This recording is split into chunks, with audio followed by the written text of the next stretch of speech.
우리는 세계에서 가장 가파른 철도 노선 중 하나인 노르웨이의 플롬 산악열차를 탑승합니다. 이 열차는 플롬과 미르달 사이를 운행하며 아름다운 피오르와 산악 경관을 감상할 수 있는 유명한 관광 코스입니다. 비가 내리는 노르웨이 플롬역, 플롬 산악열차가 우리를 기다리고 있습니다. 해발 2m에서 867m까지 20km를 달리는 약 40분간의 특별한 여정, 함께 떠나보실까요?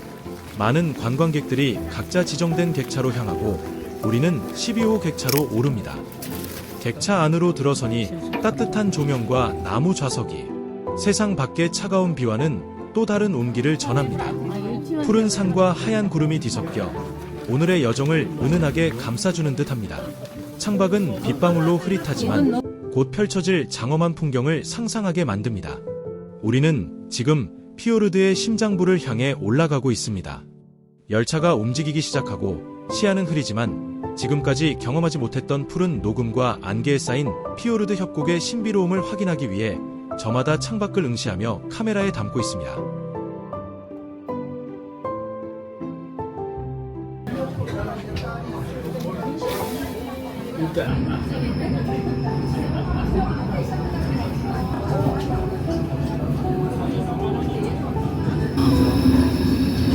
양쪽으로 깎아지른 절벽이 다가오는 좁은 협곡 사이로 들어갑니다. 창밖의 산과 계곡은 여전히 구름 속에 잠겨있고 초록에 비친 비에 젖어 더욱 깊게 스며듭니다.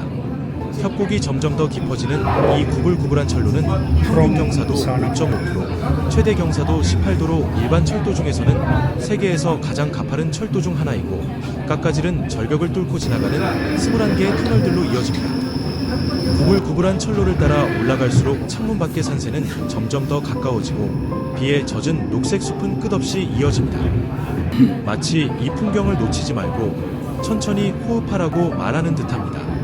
높아지는 고도와 함께 건물과 사람의 흔적이 거의 사라지고 북유럽 특유의 거대한 침묵이 열차 안을 서서히 채워갑니다. 철로 옆으로는 가파른 암벽이 나타났다가 사라지고 그 사이로 작은 물줄기들이 수십 갈래로 흘러내리고 있습니다. 열차는 계속 위로 올라가며 빗물에 젖은 창문 너머로 점점 더 깊어진 계곡의 음영이 나타납니다. 지금 정차하고 있는 이 역은 코르달 역입니다. 이 철로는 양방향이 아니기 때문에 반대쪽에서 오는 차량을 반드시 역에서 교차해야 합니다. 이제 곧 전설 속 요정 훌드라가 연기하고 노래하는 효스포센 폭포에 도착합니다. 19세기 말 이 철도가 건설될 당시 가장 큰 도전은 바로 이 급경사와 불안정한 지형이었다고 합니다. 터널을 뚫고 다리를 놓는데 수천 명의 인부가 투입되었고 7년이라는 긴 시간이 걸렸다고 합니다. 그들의 희생 덕분에 우리가 지금 아름다운 풍경을 안전하게 감상할 수 있는 것이겠죠. 10분간 사진 촬영을 위해 정차한다는 안내방송이 울려 퍼지자 사람들이 우산과 카메라를 챙기고 자리에서 일어납니다. 225m의 전체 높이와 700m 길이의 다단 폭포이고 만년설이 녹아 플롬강을 형성합니다. 폭포와 플랫폼에서는 웅장한 음악과 함께 전설 속 요정 훌드라로 분장한 공연자가 등장하는 깜짝 이벤트도 열린다고 하니 모두들 기대에 찬 모습으로 열차에서 내려 폭포 쪽으로 이동합니다. 거칠고 강렬한 폭포의 물줄기는 하얀 물보라와 엄청난 굉음으로 관광객을 압도하며 플롬 산악열차 관광의 하이라이트로 자리매김했다고 합니다. 앞쪽 객차에서 먼저 내린 많은 관광객들이 오른쪽 위를 바라보고 있지만 아직 어떤 물보라가 날리거나 강력한 폭포의 물줄기가 만들어낸 굉음은 들리지 않습니다. 그 거대하다는 폭포 물줄기는 보이지 않고 실같이 가느다란 하나의 물줄기만 보일 뿐입니다. 어느 누군가가 그 이유를 설명하거나 안내 표지판도 보이지 않습니다. 아마도 기후변화로 인해서 만년설이 단호가 없어진 것이 아닐까 추측해봅니다. 많은 비가 내리지 않는 한 이제 그 거대한 폭포를 더 이상 볼 수 없다는 것이 아쉽긴 합니다. 그 거대한 물줄기가 만들어낸 물안개, 폭포의 굉음, 전설 속 요정, 훌드라는 볼 수 없고 그의 노래소리를 들을 수 없어 더 신비로운 특별한 경험을 한순간이었습니다. 폭포 대신 신비로운 구름 안개와 차가운 공기, 그리고 절벽의 웅장함만이 남습니다. 짧은 정차 시간이 끝나고 다시 열차에 오릅니다. 이제 고도 최고점인 멜스피오를 향한 마지막 등반이 시작됩니다. 열차는 노르웨이 산악 지형 중에서도 가장 가파르고 험한 구간의 산봉우리 사이에 낀 좁은 길을 따라 갱으로 올라가듯 천천히 속도를 감아옵니다. 플롬에서 출발한 초록의 계곡과 달리 이곳의 색깔은 더 거칠고 더 원초적이죠. 회색 바위, 짙은 녹색, 그리고 활갈빛 지면이 서로 섞이며 고원의 풍경. 이곳은 오랜 세월 동안 바람과 물이 깎아 만든 대자연의 조각품 같은 공간입니다.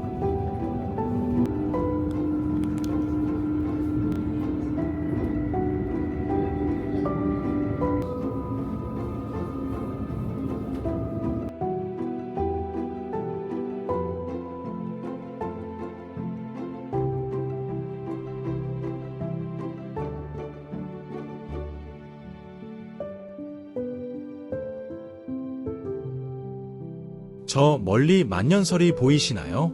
노르웨이에는 1600개가 넘는 빙하가 존재한다고 합니다. 기후변화로 인해 조금씩 줄어들고 있지만 여전히 이 지역의 상징적인 풍경입니다. 기차는 해발 800m 고도를 지나고 있습니다. 멜피엘역, 이 지역은 아름다운 산악 경관으로 유명하고 하이킹, 사이클링, 낚시 및 스키와 같은 다양한 액티비티 거점 역할을 하는 곳입니다.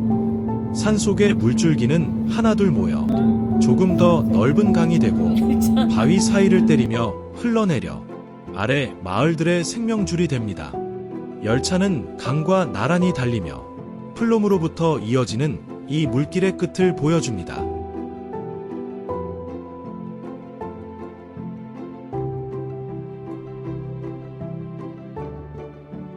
마이르달 역 주변의 고원지대가 펼쳐집니다.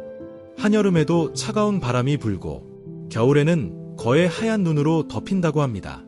몇몇 오두막과 산장들이 외롭게 서 있는 풍경이 보이기 시작합니다. 여기서부터는 산 아래로 내려가는 길이 시작됩니다. 선로는 완만하지만 꾸준히 하강하며 작은 강과 넓어지는 계곡이 시야에 들어옵니다. 5km의 긴 터널을 빠져나오면 완전히 풍경이 바뀝니다.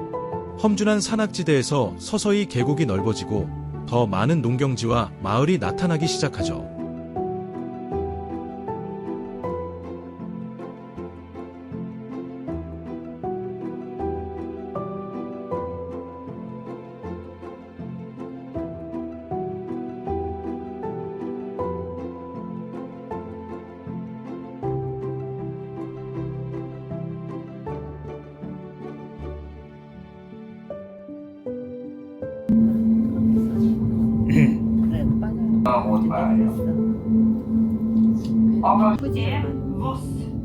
보스는 인구 약 6,700명의 작은 도시지만 이 지역의 중요한 교통 허브입니다. 베르겐과 오슬로를 연결하는 철도의 중심에 위치해 있죠. 이 열차는 노르웨이 서부의 작은 도시 보스역에 도착합니다. 산에서 시작된 여행이 이제 사람들의 일상 속으로 이어지는 순간입니다. 이제 우리는 다음 여정인 베르겐으로 향합니다. 북유럽 최고의 미항인 베르겐 전경을 감상할 수 있는 플레엔산이 기다리고 있습니다. 기대해주세요. 이 영상은 단순한 흥미 위주의 여행 콘텐츠가 아닙니다. 지리적 배경, 역사적 맥락, 문화적 특성과 사실적 정보들을 시각적으로 풍부하게 담아내고자 했습니다. 여행지를 깊이 있게 이해하고 싶은 분들께 도움이 되길 바랍니다.